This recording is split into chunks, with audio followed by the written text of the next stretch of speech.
kayaknya hilang lagi. Baru mulai. Saya itu ada kaget, Pak.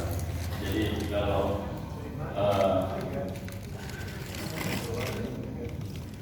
pakai ini harus ada yang bantuin.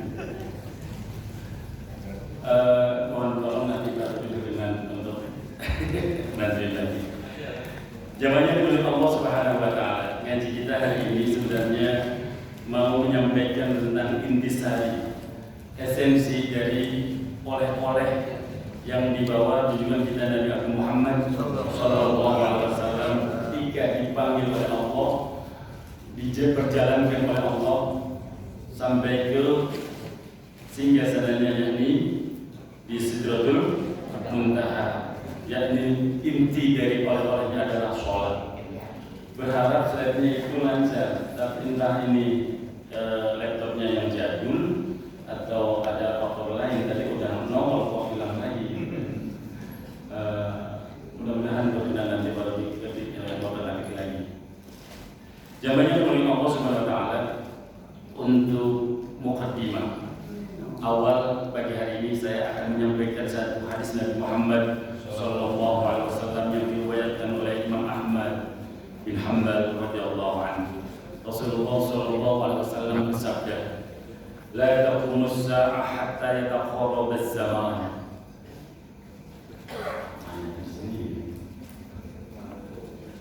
La taqumu as-sa'ah hatta yataqarraba az-zaman. Kata Nabi, tidak akan datang kiamat sehingga waktu semakin berdekatan. Ini jadi renungan kita semua, Pak ya. Fatakuna sanatu kasyahr. Setahun terasa seperti sebulan.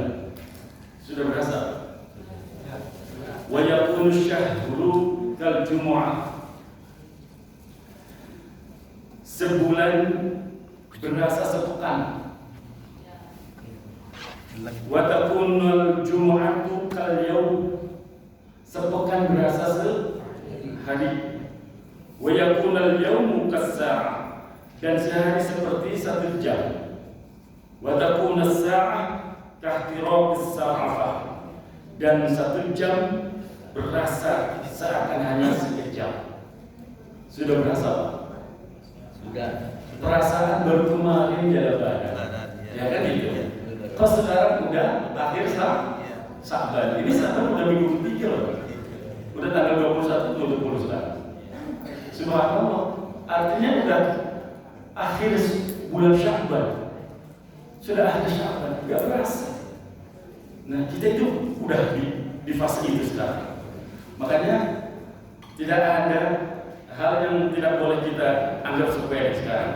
Semua waktu, setiap detiknya, setiap jamnya adalah sesuatu yang sangat berharga, yang sangat bernilai, yang tidak boleh kita sia-siakan. Karena apa? Tidak ada yang kekal, Pak. Wala syai'a yadumu. Tidak ada satupun di dunia ini yang kekal. Maka fakun hadisan jamilah dzikri. Ukirlah cerita indah sebagai kenangan. Ya, sok puitis kadang kalimatnya. Ya. Fakun hadisan jamilah dzikri. Maka ukirlah cerita indah sebagai kenangan. Fad dunya hadisun. Karena memang dunia memang ada sebuah cerita. Karena dunia itu adalah sebuah cerita. Artinya apa, Pak? Berbuatlah kebaikan selama kita masih hidup di dunia. Karena itu akan menjadi kenangan terbaikmu kelak di akhirat. Dan akan dikenang baik oleh orang-orang setelahmu. Akan dikenang oleh orang-orang sesudahmu. Enak nggak kalau yang diceritakan adalah kebaikannya kita? Subhanallah, tidaklah ingat wajahnya Pak Buya Asri kecuali itu kebaikannya. Subhanallah, beliau itu murah senyum, senang berbagi, lebih baik gak pegang punya boleh nolong Aziz gitu kan, misalnya. Amin ya Rabbal Alamin. Tidaklah kebayang wajahnya siapa lagi yang contohnya Pak Haji Tri itu, kecuali senyumnya yang lembut. Ya Allah, orangnya sabar. Ya, setiap hari Sabtu, Ahad, bahkan sebelum Sabtu, Ahad, Jumat, Sabtu, Ahad udah ngingetin para khatib, para ustaz, jangan lupa di jadwalmu ya, jangan kelewat, subhanallah, untuk berbagi ilmu. Alhamdulillah. Mudah-mudahan ngaji kita bagi hari ini bermanfaat. Ngaji tentang esensi peringatan Islam itu Nabi Muhammad Shallallahu Alaihi Wasallam benerin sholat. Udah sih kajinya jangan banyak-banyak ya. Benerin sholat. Belajar meningkatkan kualitas sholat. Baik. Saya tidak akan membahas tentang subhanalladzi asra udah lewat. Saya akan menyampaikan inti dari oleh-olehnya Nabi ketika kembali dari menunaikan mi'rajnya. Oleh-oleh terbesar dari Isra dan Mi'rajnya Nabi Muhammad Sallallahu Alaihi Wasallam. Selama ini ibu tahu pasti cuma satu, sholat tok. Iya kan? Itu di layar terlihat ada berapa pun. Yang paling utama sholat 5 waktu sebagai tiang agama. Yang kedua, 2 ayat terakhir surat Al-Baqarah hafal. Amana ar-rasulu bima unzila ilayhi min rabbih kullun amana billahi wa malaikatihi wa kutubihi wa rusulihi la nufarriqu baina ahadin min rusulihi wa qalu sami'na wa ata'na ghufranaka rabbana wa ilaykal masir. La yukallifu Allahu nafsan laha ma kasabat wa 'alayha ma iktasabat. Rabbana la tu'akhidhna in nasina aw akhtana. Rabbana wa la tahmil 'alaina isran kama hamaltahu 'ala alladhina min Rabbana wa la tuhammilna ma la taqata lana bih wa'fu 'anna waghfir lana warhamna anta mawlana fansurna. Al-Quran itu kalau dibaca royokan begitu itu lancar hafalannya. Tapi kalau dibawa imam kayak tadi saya itu ngebreng Pak.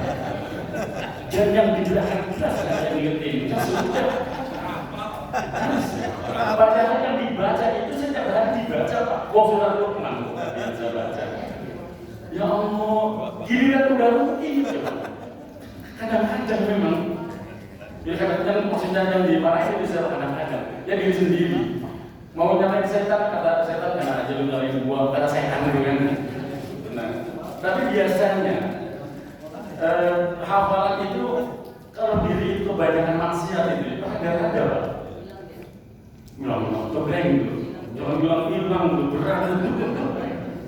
Ya Allah, mau setiap hari dibaca giliran buat imamin lupa. Coba bawa dulu imamin. Kenapa nggak pede? Padahal imamin itu, apalagi sholat biasa, tarawih aja biasanya anak buta kasur sampai apa? Tablet saya kan itu yang 20 rakaat. Yang 20 rakaat katanya bid'ah. Sekarang katanya ada berita di Mekah aja 10 juga nggak ada contohnya, belas dan lebih bid'ah. Ya, makanya sesama bid'ah itu jangan suka kalau bid'ah gitu. Katakannya yang 20 kawannya ada contohnya siapa? Sayyidina Umar. Yang 10 siapa contohnya? Nggak ada. Iya, kalau yang 8 itu bukan dalil untuk sholat tarawih, itu mas sholat di luar tarawih juga memang 8. Nabi nggak pernah ninggalin sholat malam kurang dari 8 rakaat. Jadi alhamdulillah Pak, yang penting tarawih ya.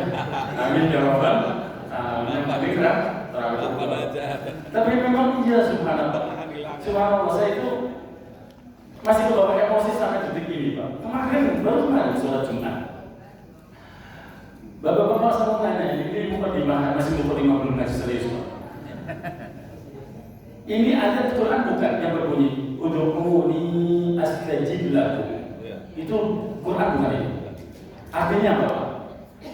Ud'uuni astajib lakum. Berdoalah kalian kepada aku, niscaya aku akan kabulkan. Ud'u itu fi'il amar kalau bahasa anak pesantren. Artinya apa? Perintah. Jadi doa atau kita menunaikan doa, berdoa pada Allah berarti melaksanakan perintah. Siapa yang perintah? Allah. Di situ ada nggak kejelasan doanya setelah sholat atau jangan setelah sholat atau setelah main ujung-ujung doa atau setelah ibadah berdoa? Ada nggak keterangannya? Nggak ada. Jangan kok setelah ibadah, nggak dari ibadah pun ujung-ujung doa boleh. Boleh nggak? Boleh. Kira-kira habis sholat berdoa lebih layak nggak? Lah kemarin Pak, saya itu mengisi di sebuah masjid. Sudah 12 tahun saya mengisi masjid di masjid itu. Dari masjid itu dirintis sampai sekarang. Tiba-tiba kemarin ada pengurus baru, Pak Ustadz. Ya, dari mana? Dari pesantren Al-Azhar. Tolong ya, di sini ada SOP masjid ini. Nggak boleh ada doa setelah sholat. Kaget saya. Muhammadiyah ya. Doa apa? Nggak doyan doa Pak. Jangan saya gitu. Nggak doyan doa Pak. Saya kagetnya spontanitas keluar dari kesan ini. Sampai nggak doyan doa. Kalau nggak doyan juga nggak apa-apa. Nggak usah amin aja selesai. Kalau nggak doyan doa, nggak usah amin selesai. Tapi nggak usah larang orang berdoa setelah ada Pak. Tapi dari itu semua yang saya kaget itu bukan masalah dia doyan atau tidaknya tentang doa. Ada aja kok nggak ada itu Pak. Biasanya habis sholat doa salam. Itu ada dan nggak ada itu. Akhirnya saya nanya, sampai pernah ngaji Pak? Bingung dia jawabnya. Maksudnya kalau jawabnya kita jejak sekalian gitu. Ngajinya apa? Gitu loh. Ngajinya sama siapa? Kok doa nggak doyan? Innalillahi wa inna ilaihi raji'un. Sampai hari ini saya itu pasti rada-rada gondok Pak. Lalu ngisi 12 tahun di masjid itu. Habis sholat saya nggak pikiran kayak di sini. Astagfirullahaladzim. Enggak. Cuman astagfirullahaladzim pelan sampai Allahumma antas salam baru al-fatihah. Doa gitu doa. Masih dilarang dulu. Iya. Namanya orang Pak. Jangan paksa sate itu enak buat orang darah. Biasanya Jangan paksa sate enak untuk orang yang biasanya itu Pak. Habis itu langkah jalan. lantas jalan. Mau habis sholat buka HP aja boleh, apalagi doa. Ada orang yang seperti itu. Dan yang saya kaget itu adalah mereka itu ngajinya nggak doktrin Pak. Yang penting ustadznya nggak bilang bukan boleh, nggak boleh, pokoknya nggak ada tuntutannya, nggak ada dalilnya. Mau untuk saya nggak bawa kitab apa namanya Sahih Bukhari atau di sini kan ada dulu kajian tentang apa namanya kitab apa namanya yang benar banget Ustaz Sanusi itu apa namanya Fathul Bari. Nah itu kan sarahnya Sahih Bukhari. Kalau orang jawabnya pernah ngaji, tak tahu apa kita lagi. Iya, baca sendiri. Gak bisa baca Ustaz, goblok ngomong. Kalau gobloknya ngaji gitu. Iya, gobloknya sampai detik ini belum hilang. Saya sebelum. Kok ada doa ya gitu loh. Ya Allah. Enggak sekarang begitu. Kayaknya ya, saya pernah ada ajuan dari apa nanti melayani doa. Aku juga itu yang udah sakit mau didoain, jangan didoain, ganggu doa. Aku juga itu. Tanya di sana tim apa nama pelayanan doa itu ada. Jadi ya nggak doyan doa memang. Ya jangan dipaksa orang nggak doyan doa. Nggak nyampe soalnya. Dianggapnya tanya masih hidup ada nggak nyampe paling sudah. Iya. Nah saya juga dengar yang bersih. Sudah repot. Baik jangan lama-lama sampai sini dulu. Baik nanti kita lanjutkan. Oleh Nabi yang ketiga adalah jaminan Allah Subhanahu wa Ta'ala atas pengampunan dosa bagi umat yang tidak menyebutkan Allah Subhanahu wa Ta'ala. Artinya apa? Asal kita mati membawa iman kepada Allah Subhanahu wa Ta'ala. Salam. Di mana Allah selamat? Ini kalau diceritakan panjang lagi lama. Pokoknya modalnya iman, mati, selamat. Walaupun dicuci dulu di neraka. Loh iya bahkan dicuci dulu di neraka. Tapi insya Allah selamat. Selamat insya Allah. Banyak amalan dalilnya, banyak hal yang kemudian menjadi hujah untuk kita berargumen bahwa asal mati tidak sampai menyebutkan Allah, selamat. Selamat. Banyak dalam apa namanya kisah-kisah tasawuf yang menjelaskan pentingnya iman, walaupun hanya biji sawi sebagai pengantar, bukan pengantar tidur ya, pengantar kajian Pak. Ada kisah seorang hamba yang dosa-dosanya tercatat oleh malaikat sampai 99 catatan. Setiap catatannya, dosa yang dilakukan oleh hamba ini sejauh mata memandang. Catatan dosanya ada berapa tadi? 99. Satu catatan saja sejauh mata memandang. Di akhirat semua catatannya ditunjukkan pada Allah. Ini namanya fulan, tapi nggak ada namanya yang ada di sini. Semuanya di sini Muhammad. Nah, kemudian catatan itu ditunjukkan kepada hambanya itu. Ini catatanmu, wahai hambaku. Apakah engkau mengingkari catatan ini?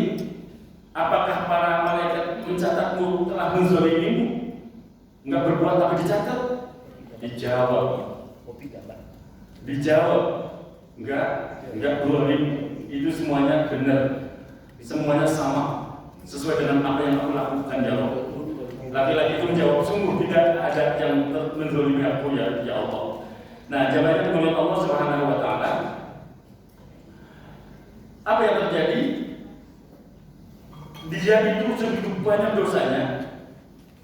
Modalnya kemudian Allah memberikan ketika dia mestinya harus dilempar ke dalam neraka. Keluarkan semua catatan mereka, catatan si hamba itu.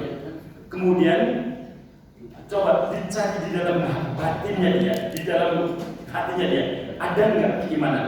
Ternyata ada di dalam hatinya itu kalimat asyhadu an la ilaha illallah wa asyhadu anna muhammadar rasulullah. Kemudian Allah memerintahkan, sekarang datangkanlah timbanganmu wahai malaikat. Maksudnya timbangan 99 catatan itu untuk kemudian ditimbang dengan kalimat syahadat tadi. 99 catatan itu ditimbang dengan catatan kecil tadi. Catatannya kecil, asyhadu an la ilaha illallah dan rasulullah. Greyotnya kalah itu 99 catatan. Ya Tuhanku, apa arti catatan kecil ini? Si pelaku dosa aja nggak pede Pak, dibanding dengan catatan dosa gue. Hasil timbangan catatan itu ternyata sungguh mengejutkan. Bagaimana tidak? Catatan kecil itu mampu mengungguli beratnya catatan dosa. Wah, subhanallah. Ini kalau diceritakan hadisnya itu panjang. Ya, ada di dalam hadis yang diriwayatkan ini Imam At-Tirmidzi dan Ibnu Majah. Jadi yang saya ceritakan itu bukan katanya, tapi memang ada di dalam hadis Nabi Muhammad Sallallahu Alaihi Wasallam. Baik, yang penting mati dalam keadaan iman. Itulah kenapa kita harus berdoa. Allahumma khtim lana bis-sa'adah, Allahumma khtim lana bi husnil khatimah, Allahumma khtim lana bi qawli la ilaha illallah Muhammadur Rasulullah. Itu penting, minta agar diberikan oleh Allah mati dalam keadaan husnul khatimah. 3 poin ini semuanya diterima langsung oleh Nabi Muhammad dari Allah sebagai hadiah agung untuk umatnya. Yang pertama tadi apa? Sholat. Apa itu sholat? Bapak Ibu udah sholat? Tadi subuh sholat? Berapa rakaat? 2 rakaat? Oh nggak ada. Oh ya udah, terus aja lah. Sholat secara bahasa itu maknanya doa. Wa sholli alaihim inna sholataka sakanun lahum wallahu sami'un alim. Wa sholli alaihim, dan berdoalah untuk mereka.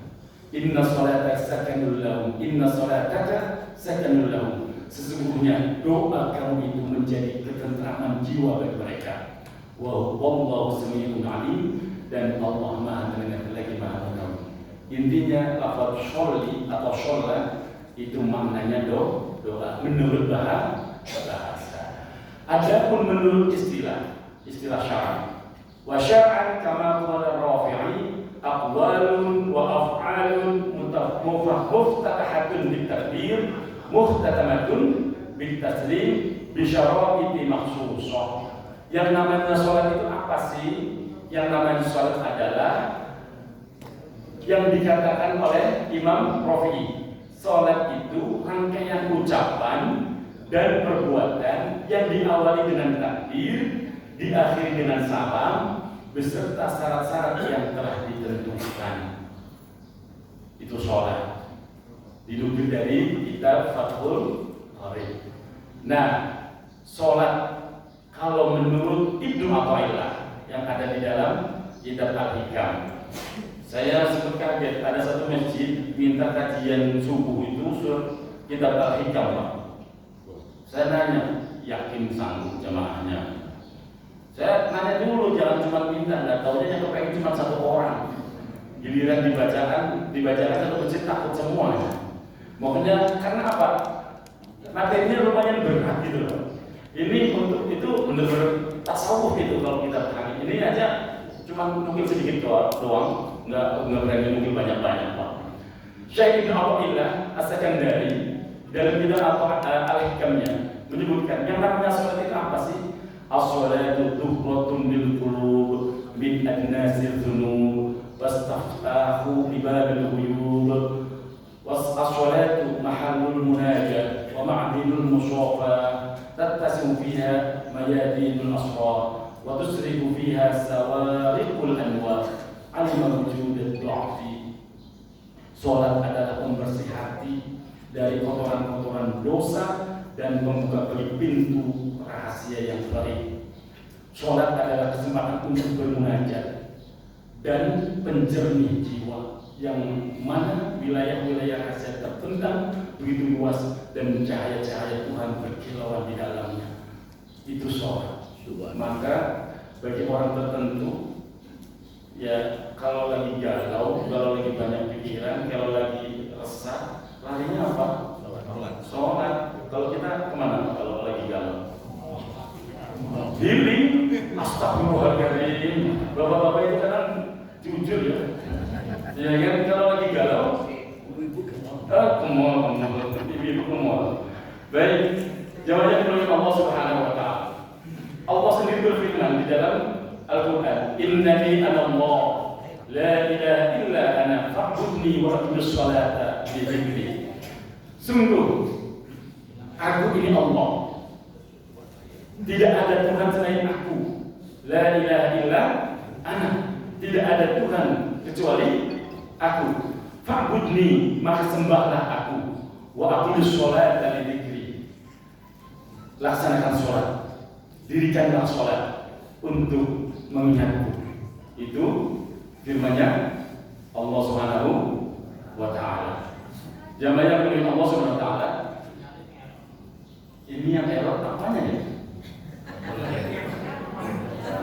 Wa aqimish shalah inna sholata tanha 'anil fahsya'i wal munkar. Dirikanlah sholat. Sesungguhnya sholat itu bisa mencegah dari perbuatan keji dan mungkar. Surat Al-Ankabut. Nah, jemaah yang mulia Allah Subhanahu wa Ta'ala, kenapa kita harus bertanya, sudahkah kita sholat?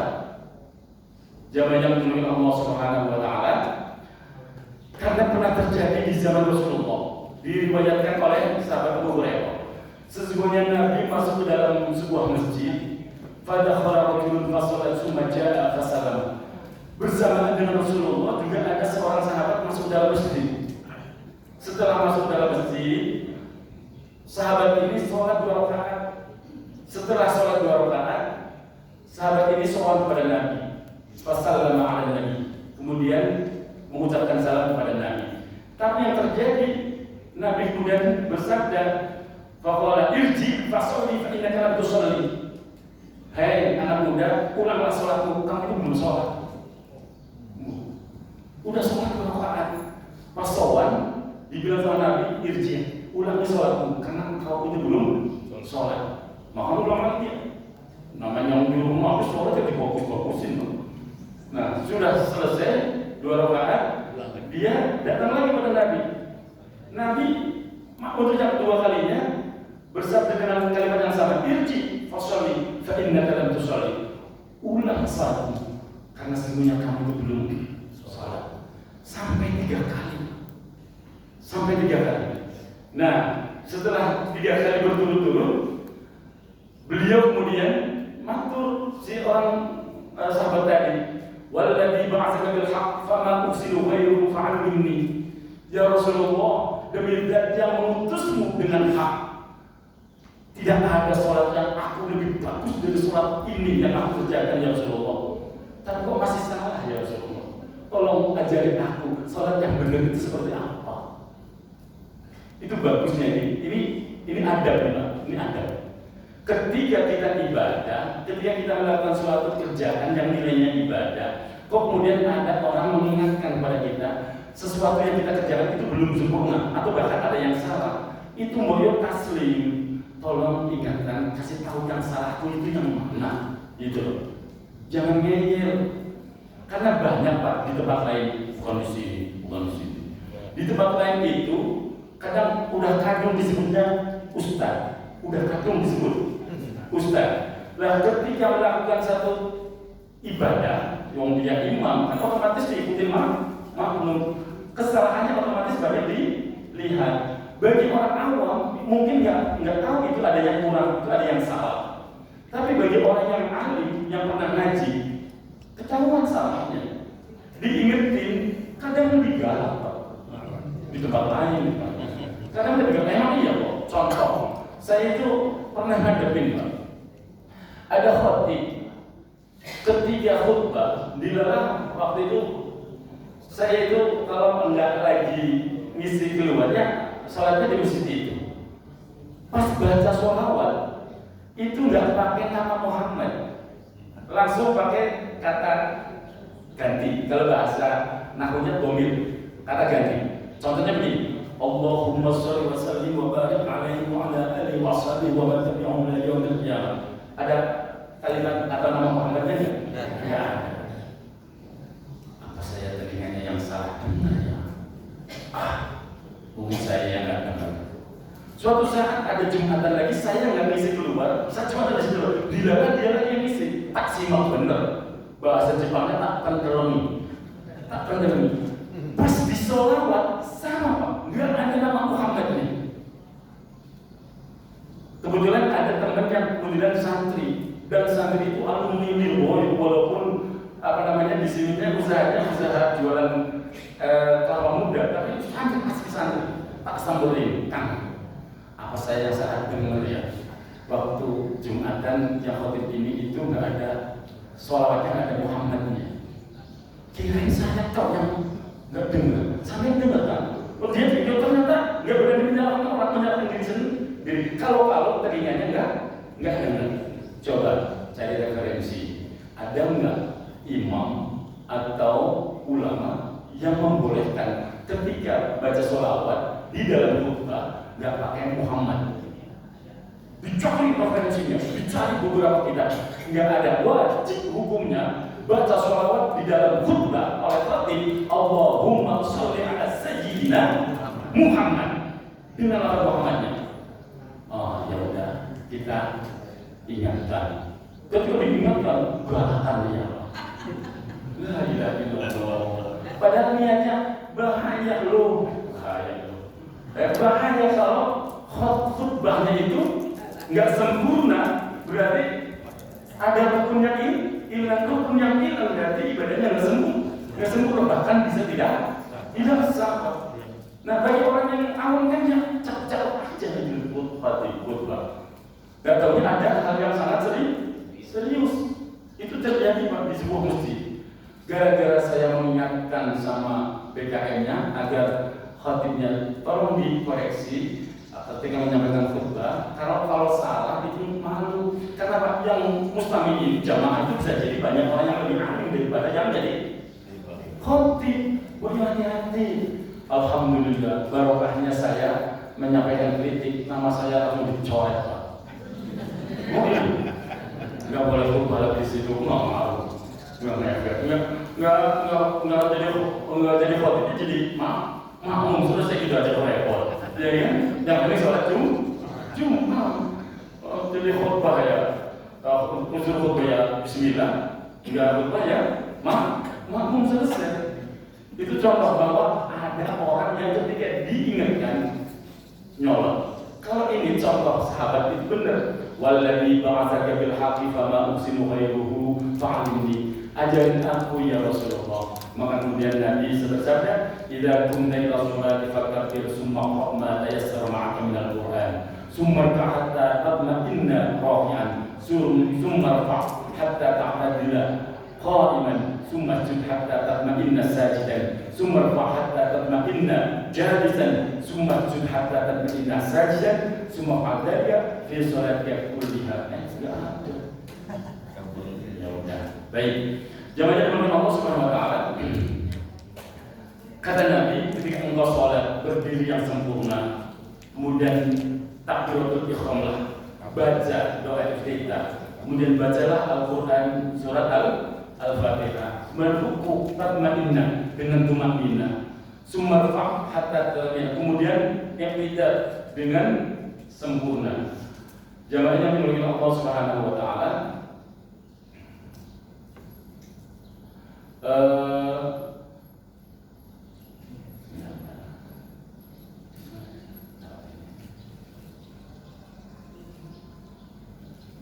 Diberikan nggak bisa tadi ya Pak ya.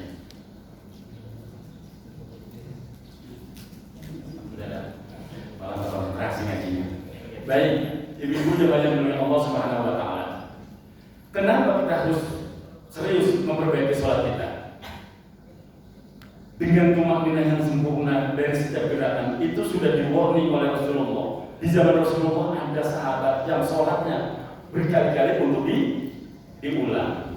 Jawabannya dimuliakan Allah Subhanahu wa taala. Di hadis yang lain Nabi bersabda, aswa'un nasi sariqatan, sejahat-jahatnya manusia adalah sejahat-jahat pencuri adalah orang yang mencuri di dalam sholatnya.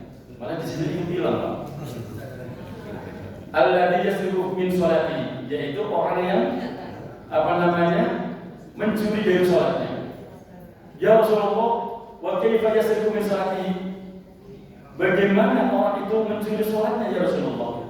Qala, dijawab oleh Rasulullah, la yutimmu ruku'uha wa sujudaha.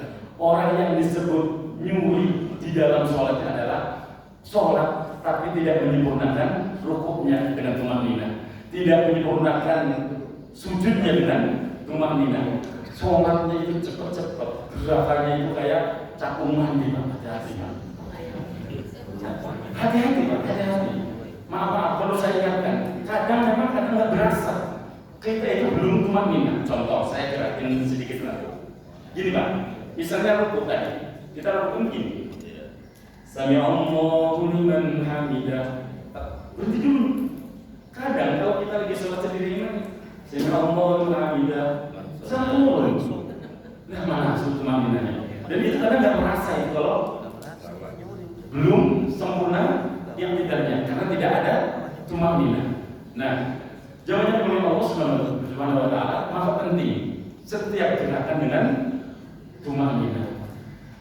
Wa yaqulu Imam Ahmad bin Hanbal rahimahullah, ya'ti 'ala hadhihi zaman yusalluna wa la yusallun.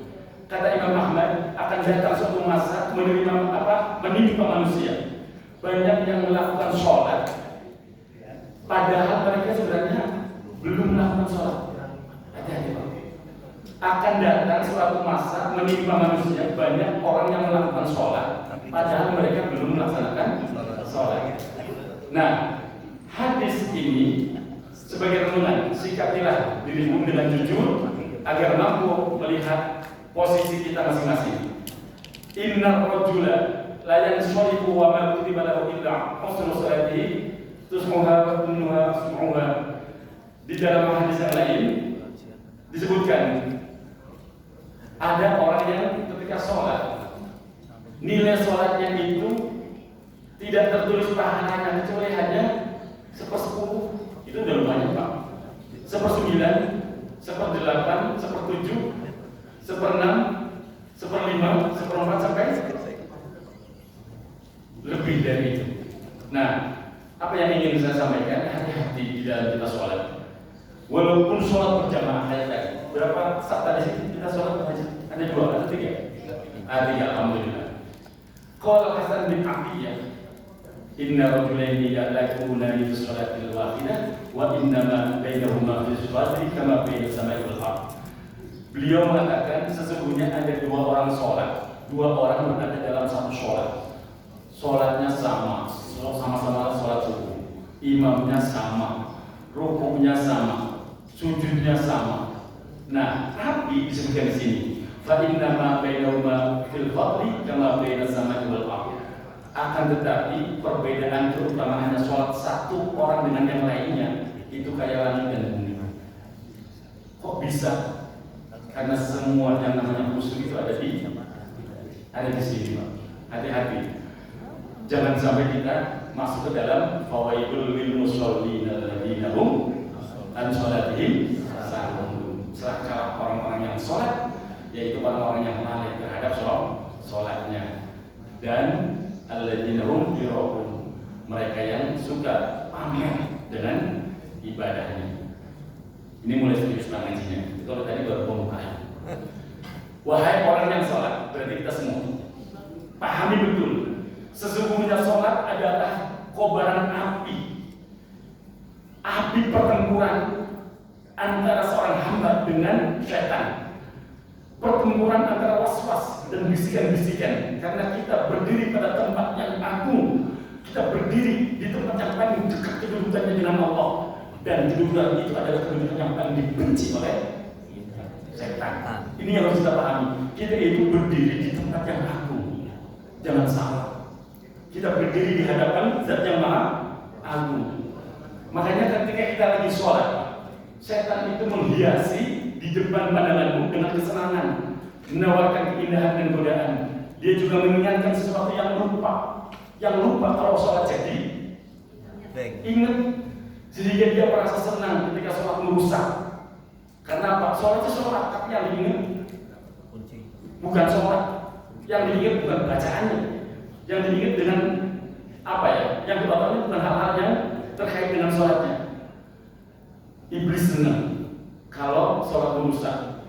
Sebagaimana baju yang usang rusak, tidak mendapatkan pahala dan tidak pula mendapatkan keutamaan. Wahai Bapak Ibu yang sholat, barang siapa yang menempuh metode Nabi dan meniti jalan Nabi dalam sholatnya, niscaya dia dapat atau memperoleh nikmatnya khusyuk. Untuk bisa meraih khusyuk, ada beberapa hal yang perlu saya sampaikan. Ibu-ibu jemaah, Bapak Ibu yang dirahmati Allah Subhanahu wa taala, kita sering dengar ya kalimat as-sholatu mi'rajul mu'min. Kemarin kan waktu banyak ceramah tentang mi'raj. As-sholatu mi'rajul mu'min. Mi'raj itu apa? Mi'raj itu apa? Naik dari derajat rendah menuju derajat yang luhur. Itu mi'raj. Manusia harus beranjak dari derajat ragawi melaju tinggi menjadi derajat rohani. Dan masihlah untuk bisa melesat tinggi menuju derajat rohani itu, medianya adalah sholat. Inilah yang dibawa oleh Nabi kita Muhammad SAW. Dalam sholat inilah terdapat media mi'raj yang disediakan oleh Allah untuk para hambanya. Sholat tanpa mi'raj hati tentu hanya bisa menggugurkan kewajiban zakat belaka. Jadi kalau kita sholat hanya sholat toh, yang penting wudhunya udah benar, syarat rukunya sudah tertunaikan, ya sudah selesai. Kalau dari fikih. Tapi apa ya, mau segitu doang Pak? Yang penting sholat, iya. Sudah menunjukkan syariat, iya. Sebagai muslim sudah wajib sholat, ya. Sudah sholat, sudah selesai. Tapi nggak dapat apa-apa dari sholatnya, kan rugi. Nah, untuk kita mirip-mirip dengan orang puasa, rubba sholimin, banyak orang yang puasa, tapi tidak dapat yang dia dapat dari puasanya kecuali jumat apos, lapar dan haus. Mirip-mirip seperti itu, alhamdulillah. Sholat yang bisa membawa mi'raj seperti apa? Tentu sholat yang mempunyai nilai tinggi di hadapan Allah.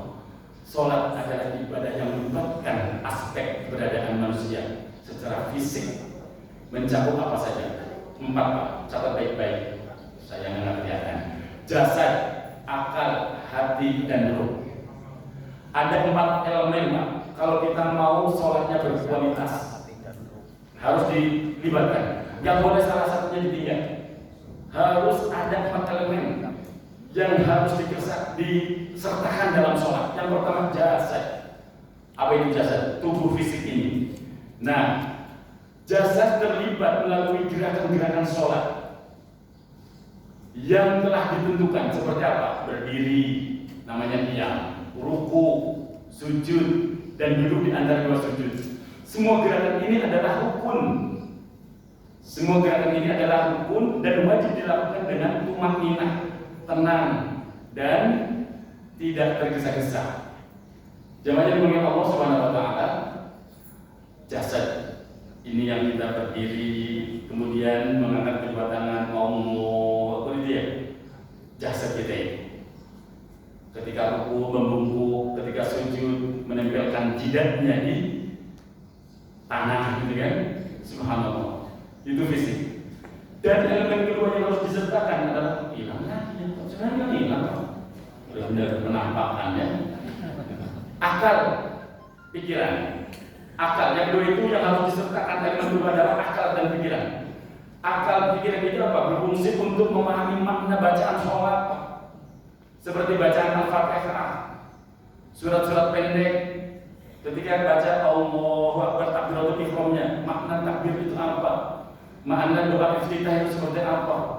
Al-Fatihah itu apa yang kita paham dari Al-Fatihah? Surat pendek, tasbih, ruku, ketika berbisik subhana rabbiyal azim wa bihamdi, ketika sujud subhana rabbiyal a'la. Pahami betul makna dari setiap kalimat itu. Itu fungsinya akal pikiran. Dengan akal seorang dapat fokus menghindari lamunan atau pikiran duniawi selama sholat berlangsung. Dengan sholat itu kita bisa memahami apa yang kita kerjakan. Jamaah yang dimuliakan Allah Subhanahu wa taala. Yang ketiga, hati, perasaan, emosi. Hati disertakan dalam sholat melalui apa? Sikap khusyuk, yaitu kehadiran hati sepenuhnya sadar akan kandungan Allah. Ini menjadi rasa takut, khauf, roja, cinta, mahabbah kepadanya. Khusyuk hati membuat sholat menjadi lebih bermakna dan diterima di sisi Allah Subhanahu wa taala. Kalau saya mengilustrasikan lebih mudah begini Pak, biar lebih paham, menghadirkan hati ketika kita sholat, biar punya rasa sungkan sedikit sama Allah. Masa sih nggak punya rasa sungkan sama sekali? Nggak punya rasa khauf, cemas, khawatir, takut. Nah, kok nggak ada rasa cemas-cemasnya? Sholatnya asal sholat kok. Saya ilustrasikan dengan kalimat yang lebih sederhana. Bapak Ibu punya nggak dalam hidup Bapak Ibu orang yang paling berjasa dalam hidup dalam hidup jenengan? Ada nggak? Ada ya. Dalam hidup Bapak Ibu ada nggak sosok orang yang begitu berjasa dalam perjalanan hidup Anda? Ada ya. Nah, biasanya seseorang ketika mau ketemu sama orang yang paling berjasa dalam hidupnya, sembarangan nggak? Enggak. Ya Allah, dia baik banget. Coba kalau nggak ada dia, mungkin saya udah jadi kerek, udah jadi gelandangan. Dia penolong saya, dia membantu saya, dia semuanya dengan segala kebaikannya. Sekarang mau ketemu, jangankan kok apa namanya pakaian, ucapan, semuanya disiapkan Pak. Demi ketemu sama orang yang sudah begitu berjasa sama diri kita. Itu baru sama manusia loh Pak. Itu sama manusia itu, sama orang yang sangat berjasa dalam hidup ini. Sesungkan itu kita. Sesungkan itu, dia baik banget. Dia berjasa banget sama kita. Masa sih datang pakai pakaian asal pakaian, ya Allah, dengan segitunya tentu kepada zat yang maha gitu loh, yang memberikan kita semuanya. Masa sembarangan? Logikanya di mana? Masa nggak punya rasa sungkan? Nggak ada rasa takut, nggak ada rasa cemas, nggak ada rasa khawatir. Itu saya menerjemahkan perasaan itu harus ada gitu loh ketika sholat. Yang keempat, ruh yang harus hadir disertakan dalam sholat adalah ruh. Jadi yang pertama tadi jasad, akal, hati, ruh, aspek spiritual. Ruh inilah koneksi spiritual bisa terbangun melalui ruh. Seorang merasakan kedekatan dengan Sang Pencipta, bermunajat. Ruhlah yang merasakan manisnya iman. Ruh yang merasakan ketenangan jiwa, sakinah yang didapat dari sholat yang dikerjakan dengan benar dan penuh penghayatan. Maka agar bisa memahami apa yang kita baca, agar bisa memahami apa yang kita ucapkan, Imam Ghazali memberikan patokannya di dalam kitabnya melalui 6 kriteria. Kalau sholat mau bisa hudurul qalb, bisa konsentrasi, ya harus menghadirkan hati, kemudian tafahum. Tafahum itu ngerti yang dibaca. Itulah harus paham betul. Apa yang kita baca harus paham. Kalau nggak paham ya repot, Pak. Harus paham. Ta'zim menanamkan rasa akan keagungan Allah, haibah, dari rasa takut, rojah dan hayat. Jadi hudurul qalbi, tafahum, ta'zim, haibah, rojah dan hayat. Intinya apa, Pak? Untuk bab sholat ini, sholat adalah kesempatan rutin untuk naik dan bertemu Allah. Asal kita tahu, itu adalah kesempatan rutin untuk naik dan bertemu Allah, menjadikannya pengalaman spiritual tertinggi, membawa ketenangan dan kemuliaan bagi orang yang beriman, sesuai dengan apa yang disampaikan oleh Nabi, as-sholatu mi'rajul mu'minin. Maka ayo benar sholat. Dari mana kita benar sholat? Baik, ini benar Allah Subhanahu wa taala. Saya percepat ya, Bian. Kita mau sholat, syarat sahnya sholat itu apa? Yang paling utama. Syarat sah sholat itu apa? Wudu.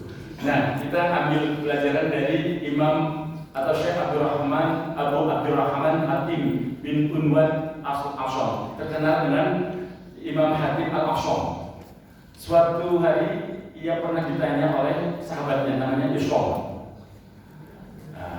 Yang ditanya Hatim Al-Asham, yang nanya namanya Isham, tentang bagaimana ia melakukan sholat. Ya Syekh, seperti apa engkau sholat?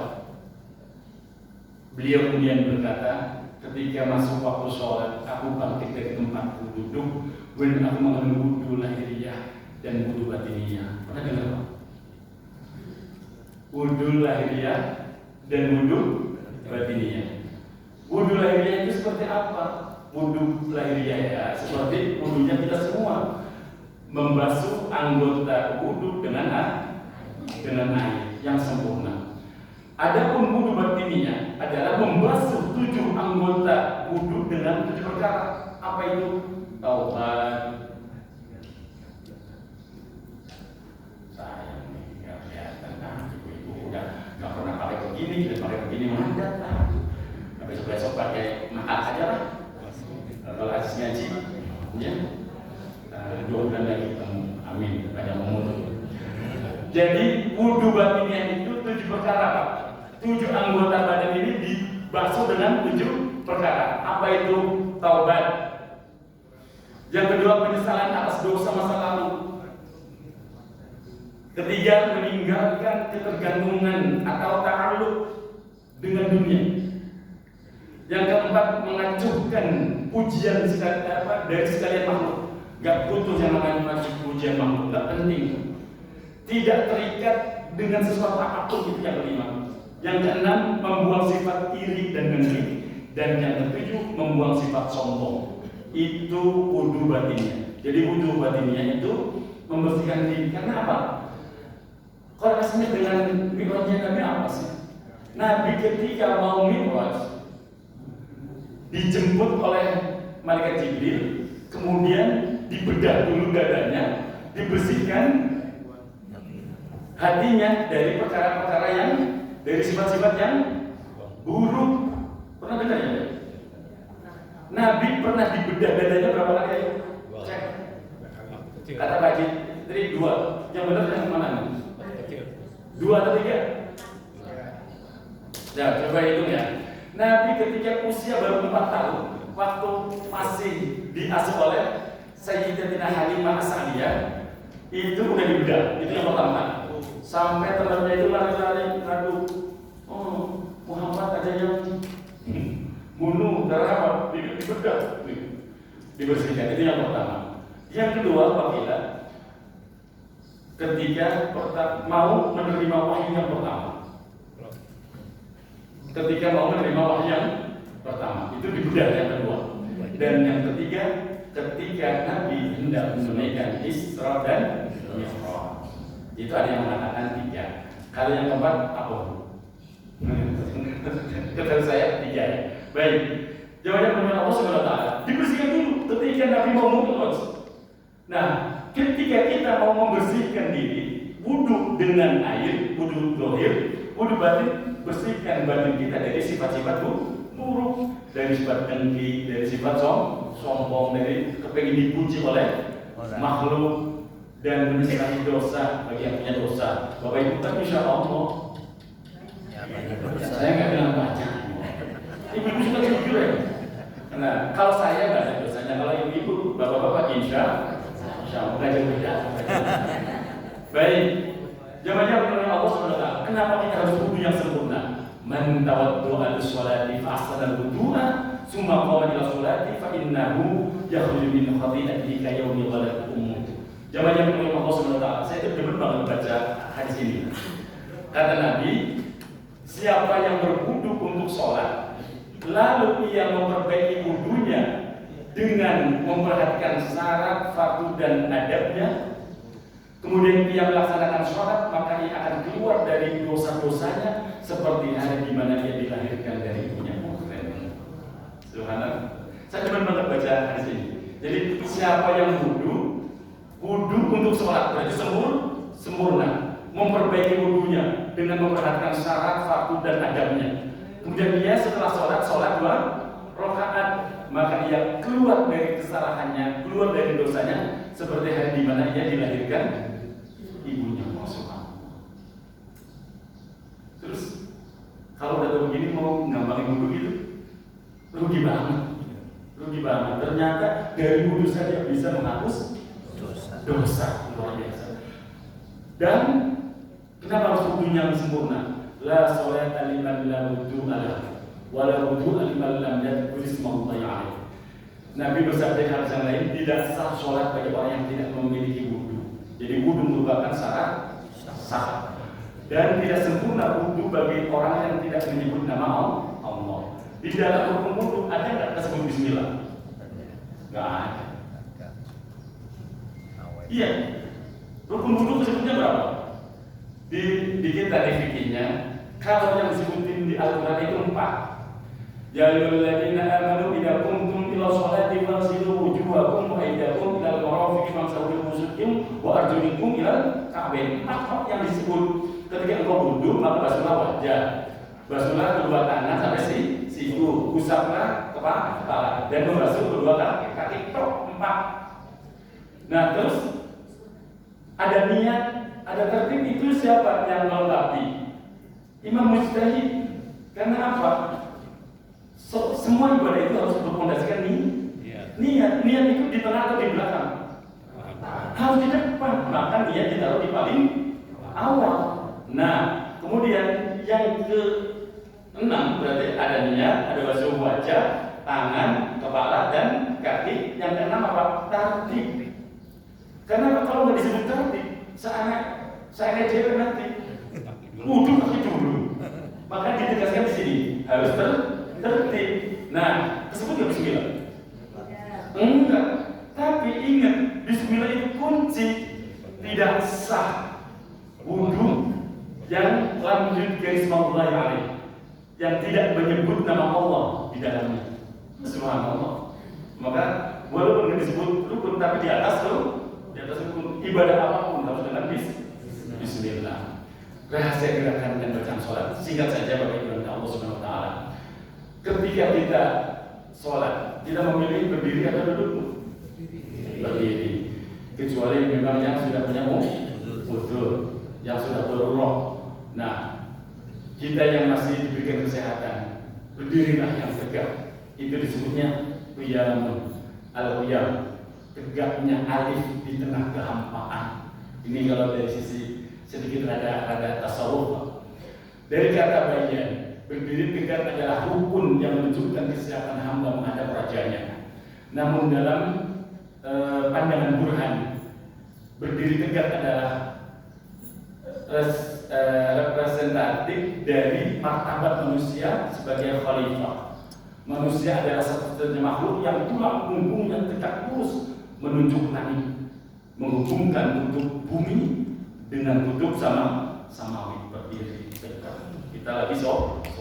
Nah, berdiri melambangkan ketauhidan yang kokoh. Seorang hamba berdiri dalam sholat sedang mematikan keakuannya untuk membiarkan keagungan Allah memancar pada diri kita. Berdiri di hadapan Allah dengan kesadaran bahwa tanpa penopangnya akan runtuh menjadi debu. Kita itu bukan siapa-siapa. Kemudian setelah berdiri takbiratul ihram. Niatnya boleh diucapkan nggak, Pak? Boleh ya. Usolli fardhu subhi raka'ataini mustaqbilal qiblati adaan makmuman lillahi ta'ala. Allahu Akbar. Nanti ke depan Pak, bukan begini. Wow, begini. Kadang-kadang tak loh. Wow. Begini. Kebuka ada ke kiblat. Kadang mohon maaf, kelihatannya sepele, tapi harus diingatkan. Karena ada orang sholat tuh. Udah begini Pak. Wow. Bener nggak? Berarti nggak sih? Bapak-bapak loh kamu saja di mesin-mesin. Wow. Bukan begini. Iya. Begini dibuka ada kiblat. Allah sejajar dengan pundak. Jangan begini. Mama jangan tinggi-tinggi, begini aja. Takut ada yang jatuh. Udah jadi gitu. Jangan diperjelas. Fikihnya begitu. Allah. Jadi yang disuruh segini itu mama kalau bapak-bapak itu pundak. Sok buka lagi. Kasih batu saja atau sampai setelah aja. Saya nggak akan membahas fikihnya di sini karena udah ada ustaz yang sudah membahas fikih. Sekilas aja. Jadi ngadep kiblat itu. Kalau mama perempuan itu segini Allah. Jadi kalau ada bapak-bapak Allah Akbar, jadi kelamin tanya. Di kelamin. Aman. Baik. Takbiratul ihram itu membakar jembatan dunia.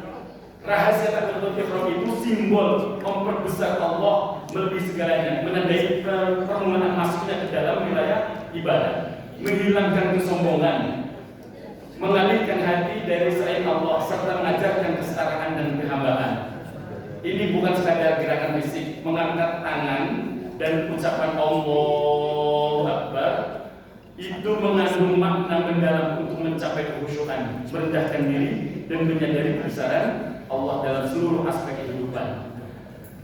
Jadi ketika Allah Akbar diucapkan, kalau makna dari suggestifnya itu Allahu Akbar, gerakan tangan ini adalah isyarat melempar seluruh urusan dunia ke belakang.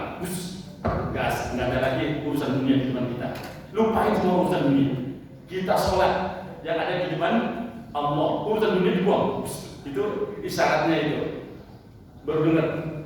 Isyarat Allah Akbar itu buang urusan dunia di belakang. Jangan Allah Akbar. Jadi bukan kunci ya. Sholat Allah Akbar. Mobil tadi dikunci, mobil itu ya. Tadi dompet di mana ya? Makanya pantas Imam Ahmad pernah ada yang sowan. Imam Ahmad pernah ada yang sowan. Ya Imam, saya mau nanya apa? Saya nyimpen sesuatu barang berharga, materi yang berharga. Tapi saya lupa naruhnya di mana. Kata Imam Ahmad, kamu salah tempat. Nanya begitu ke saya. Kalau nanya tentang ibadah, tentang fikih, kesini tapi benar begitu. Tapi nggak apa-apa lah, kamu udah sampai ke sini. Sekarang pulang lah, nanti sampai rumah sholat sekusuk-kusuknya. Bener ini cerita nyata ini. Imam Ahmad itu pulanglah, sholatlah sekusuk-kusuknya. Itu Imam dia sholat, pulang si orang tersebut. Setelah pulang, benar dia melakukan sholat dengan sekusuk-kusuknya. Pas di tengah-tengah sholat, ingat tuh barang ini.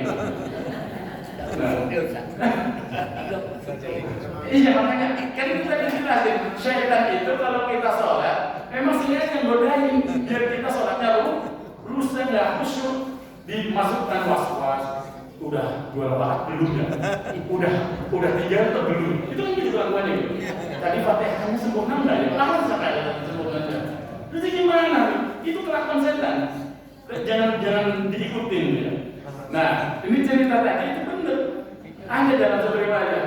Ketika sudah ketemu, habis sholat dibongkar, dia ketemu, sholat lagi. Ya imam lagi. Udah ketemu benar. Setelah sholat jadi Ingat, dasar sholat hanya untuk ingat. Daripada hilang. Jemaahnya oleh Allah Subhanahu wa taala. Kita lanjutkan. Kemudian baca takbiratul ihram. Saya akan sedikit mengilustrasikan walaupun Bapak Ibu mungkin pernah saya mendengar ini. Ketika Bapak Ibu Allahu Akbar gitu ya. Allahu Akbar maknanya apa? Allah Maha Besar itu apa? Konstruksi otak kita membayangkan Allah Maha Besar itu seperti apa? Hingga kita merasa kecil itu bagaimana? Maka bayangin Pak, ketika kita berdiri di dalam satu masjid, kita itu tadi sholat kan berdiri, itu satu masjid diinjak semua. Paling berapa keramik? Satu keramik kedua kita injak kita. Satu Pak, kata Pak Haji itu benar satu itu. Dua nggak mungkin dua. Mungkin satu. Itu namanya qadrul firqa, qadrul imkan atau sesuai dengan apa yang kita butuhkan injak. Allahu Akbar. Sementara yang kita injak adalah keramik satu di antara ribuan keramik dari Masjid Al-Hidayah. Sementara Masjid Al-Hidayah adalah masjid bangunan kecil dari wilayah Lipo, Karawaci. Karawaci wilayah kecil dari Tangerang, masuknya Tangerang mana? Kabupaten. Kabupaten bagian kecil dari Tangerang Raya. Tangerang Raya bagian kecil dari Banten. Banten bagian kecil dari Indonesia. Jawa bagian kecil dari Indonesia. Indonesia bagian kecil dari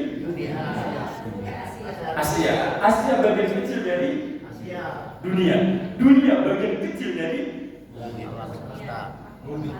gugusan planet yang ada di dalam tata surya. Tata surya kita ini bagian kecil dari gugusan galaksi Bima Sakti. Dulu waktu sekolah itu nggak sih?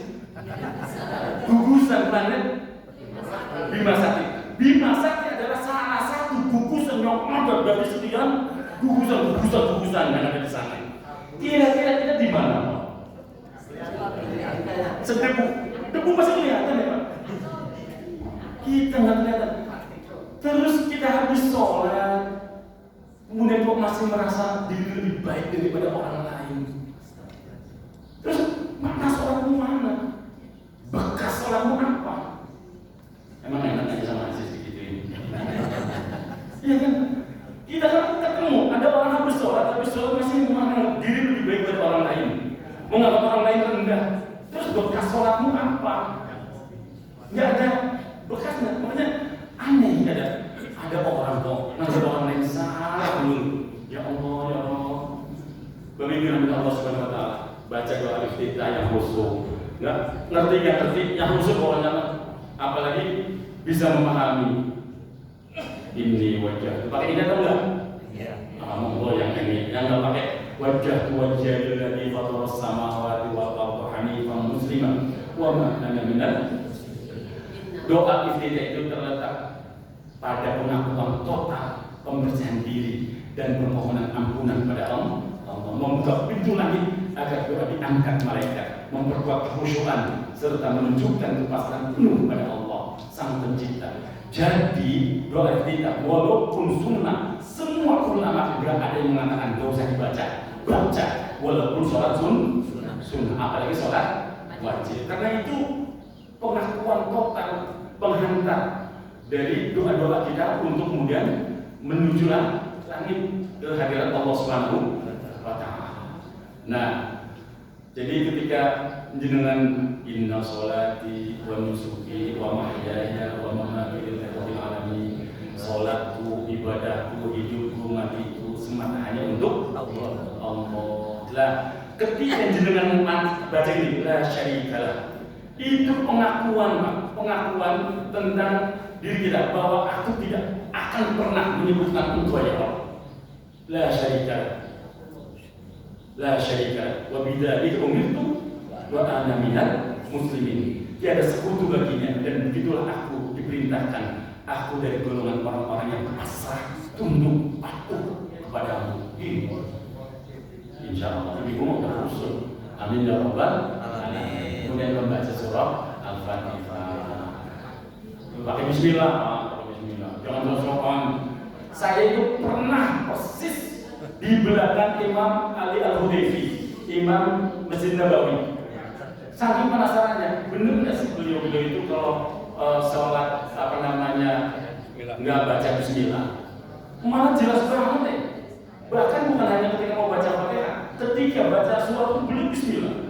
Kita aja yang kadang-kadang dengar. Saya penasarannya ya. Saya itu waktu di Madinah, Bismillah, gimana caranya bisa sholat di belakang imam. Pas sholat subuh, ngimamin saat itu 2010 ya. Itu Imam Ali Al-Hudayfi. Subhanallah. Bismillahirrahmanirrahim. Alhamdulillahi Rabbil Alamin. Bismillah dijelaskan. Setelah waladzallin, kita amin. Beliau mau baca surah. Itu Bismillah lagi benar. وإذ يرفع إبراهيم القواعد من البيت وإسماعيل. Subhanallah, itu Bismillahnya. Jadi jangan ikut-ikutan mau Bismillah. Ya kalau tahu ilmunya, madhabnya pakai madhab bukan madhab Syafi'i yang monggo. Tapi kalau hanya tiru-tiru bukan karena tahu ilmunya, itu nggak boleh. Seperti hanya gini Bu, ibu-ibu pernah dengar Muhammad ngaji surat Al-Duha bacanya gini, wadduha wal-laili idza saja. Pernah dengar? Pernah. Nah, kalau ibu-ibu tahu ilmunya, bapak-bapak tahu ilmunya, ada tilasabah yang membaca di antara imam yang 7 itu cara bacanya begitu. Walam yakul lahu kufuwan ahad. Walam yakul lahu kufuwan ahad. Walam yakul lahu kufuwan ahad. Itu 4 udah beda semua loh Pak, saya baca itu. Nah kalau tahu ilmunya nggak masalah. Loh kamu baca gitu sih? Saya pernah dengar, jadi saya tiru. Saya tiru. Itu nggak boleh. Tapi kalau apalagi buat imamin gaya-gaya biar makmumnya bingung gitu kan, sok-sokan. Itu nggak boleh. Nah jadi kalau tahu ilmunya silahkan baca Al-Fatihah.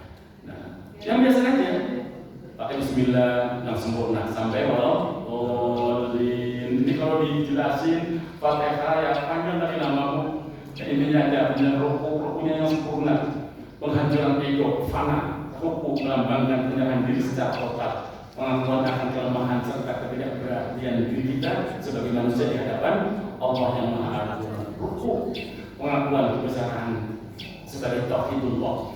Kemudian yang tidak itu yang sempurna, lurus, boleh sedekap, boleh lurus tangannya. Yang penting tumak nina. Gerakan berdiri tegak lurus sejenak setelah bangkit dari ruku dalam sholat. Yang dibaca apa Bu? Sami'allahu liman. Benar Sami'allahu liman. Iya. Dulu sejarahnya ada Allahu Akbar sampai kemudian ada cerita Sayyidina Ali telah. Masih ingat kan cerita itu saya pernah menyampaikan di sini. Ibu sih lebih lupa. Nah, gara-gara Nabi ditahan untuk yang tidak Sami'allahu liman hamidah.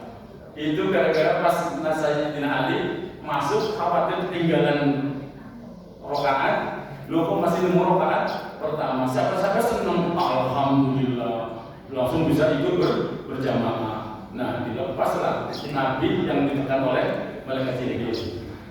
Spontanitas Sami'allahu liman hamidah. Itu artinya apa? Sami'a ngurungu liman maringo hamidah kang mojo hamdalah sapa man.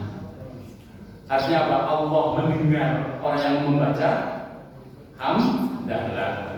Kabeh Sami'allahu liman hamidah. Baik, cepat. Yang tidak kemudian sujud, tinggal 2 lagi. Sujud puncak penyangkalan diri. Artinya apa?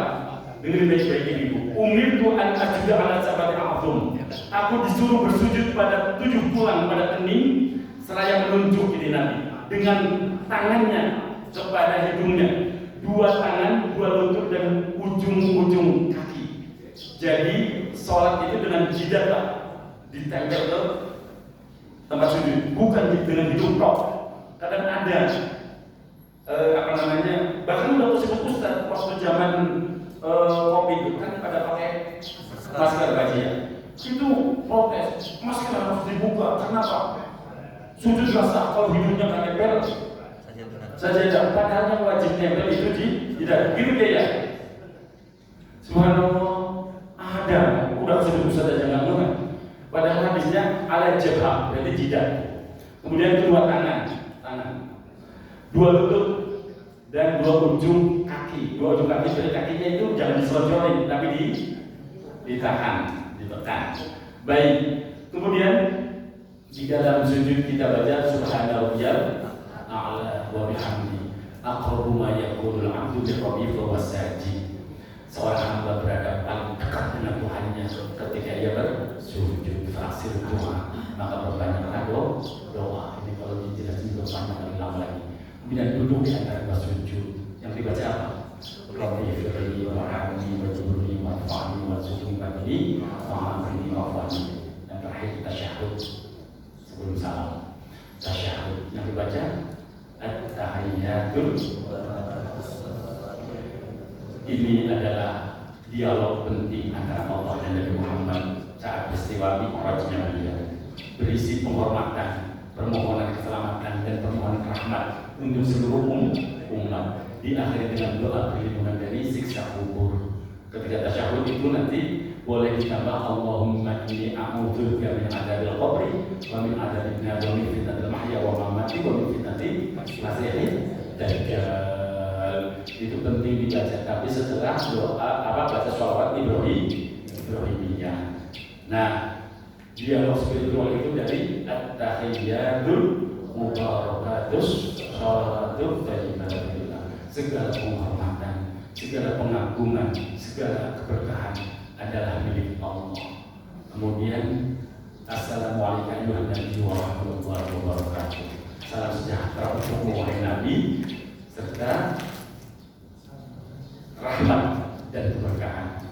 Disambut oleh Nabi, assalamualaikum warahmatullahi wabarakatuh.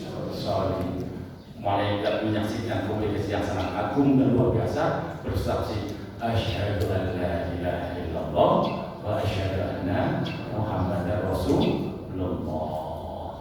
Nah, kemudian penyaksian tauhid syahadat tadi, isyaratnya dari telunjuk diangkat tuh.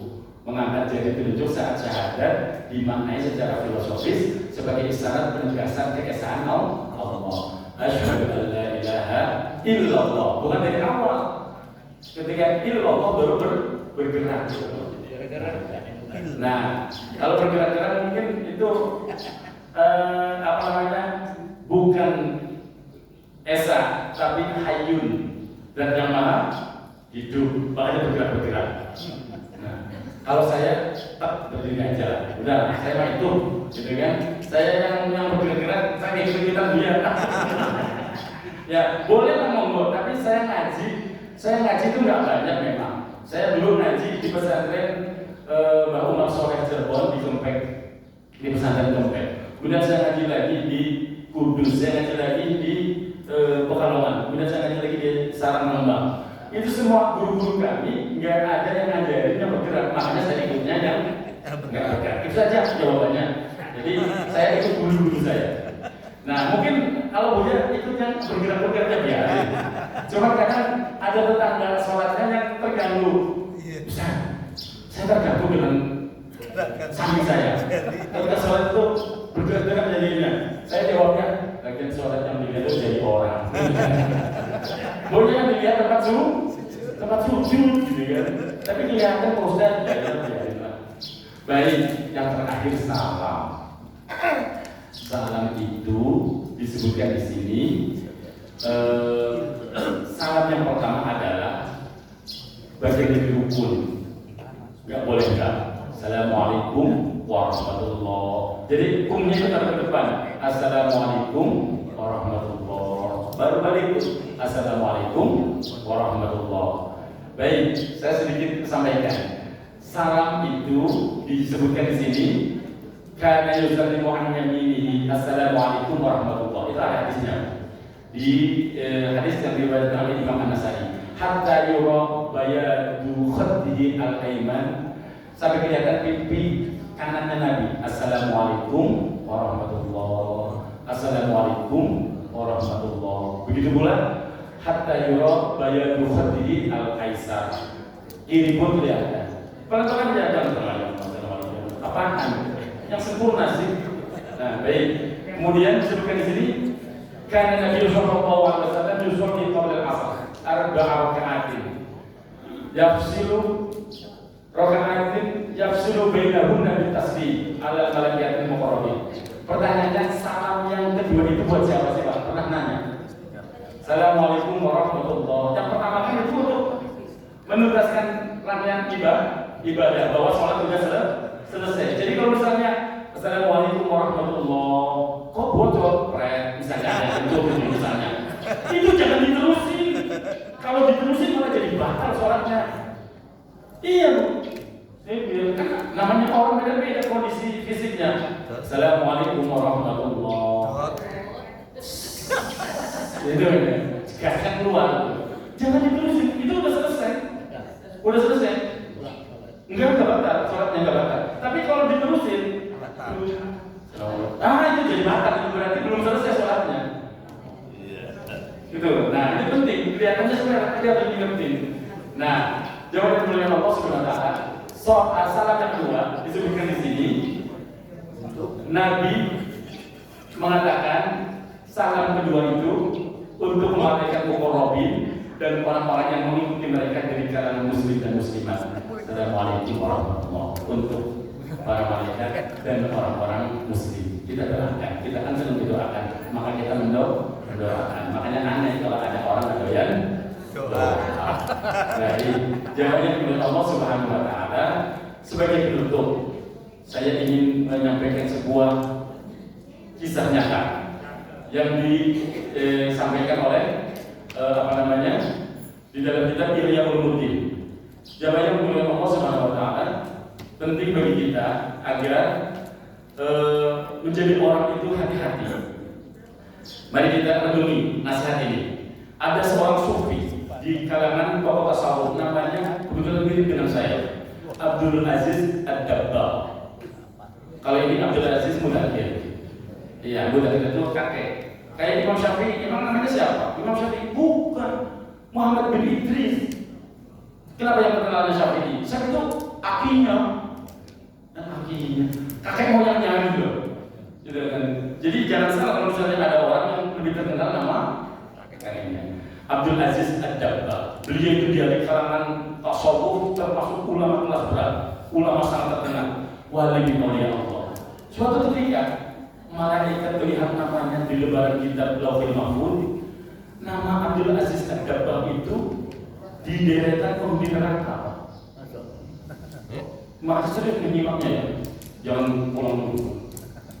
Nah, itu malaikat melihat namanya Abdul Aziz Ad-Dabbagh itu padahal dia ulama, bahkan terkenal min auliya Allah, dari wali-walinya Allah, ahli ibadah karuannya. Tapi namanya masuk dalam deretan penghuni neraka. Melihat hal tersebut, malaikat itu kasihan dan kemudian mendatangi Abdul Aziz Ad-Dabbagh.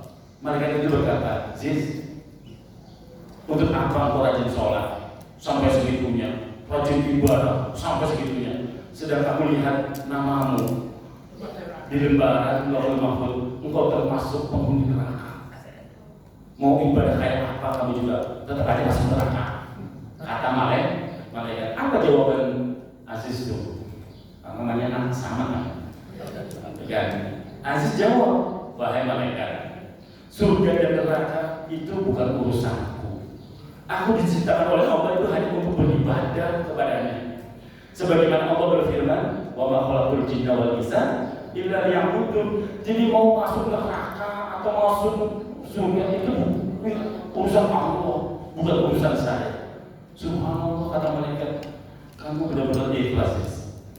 Malaikat kagum, kemudian malaikat itu kembali ke Lauhul Mahfuz melihat namanya. Ternyata sudah berubah menjadi penghuni surga. Sebab yang bisa merubah itu Allah Subhanahu wa taala. Balik lagi si malaikat. Dan tadi lagi dia si Aziz tadi. Aziz, ada kabar baik loh buat kamu.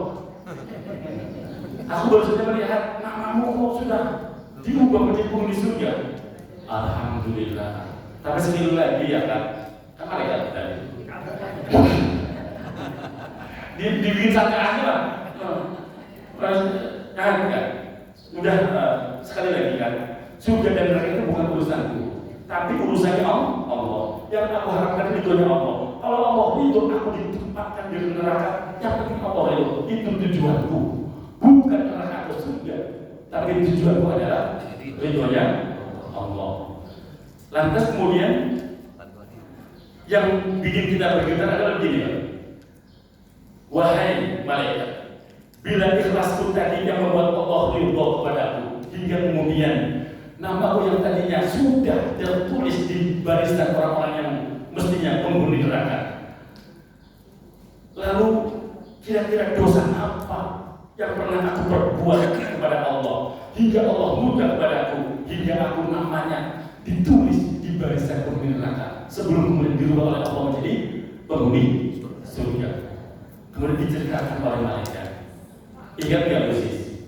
Ketika engkau usianya 15 tahun, engkau ingat ketika kamu tidur di kamarmu, kemudian engkau mendengar langkah kaki ibumu menuju tempat tidurmu, hendak menyuruhmu untuk membeli sesuatu di pasar. Karena engkau mendengar suara langkah ibumu menuju kamarmu, kamu pura-pura pulas dalam tidurmu, hingga ibumu ketika melihatmu gak berani membangunkanmu agar engkau tidak disuruh pergi ke pasar.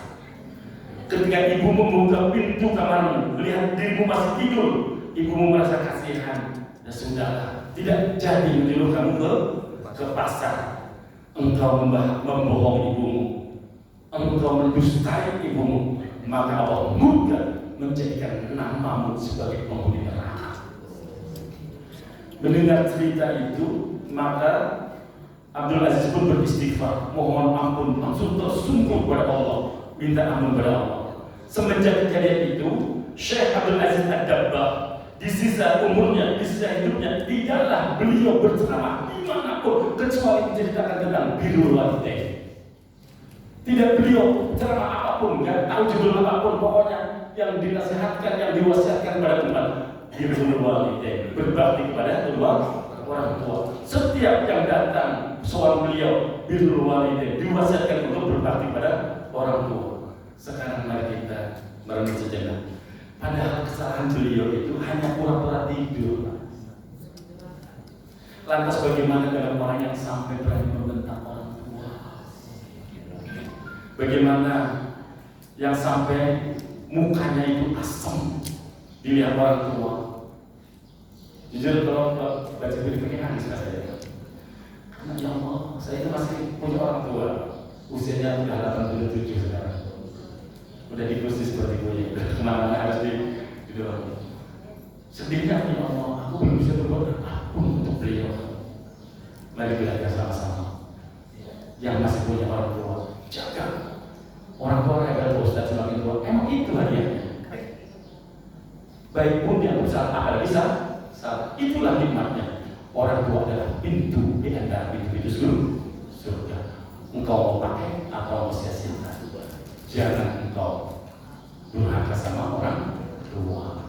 Itu yang harus kita ingat. Mudah-mudahan kita semakin baik. Yang masih punya orang tua, ayo datangi orang tua menjelang Ramadan. Minta ridhonya, minta ikhlasnya, minta doanya agar kita diberikan keberkahan dalam hidup. Kembali memperbaiki sholat 5 waktu. Amin ya rabbal alamin. Ada yang mau nanya? Alhamdulillah. Ya, Buya.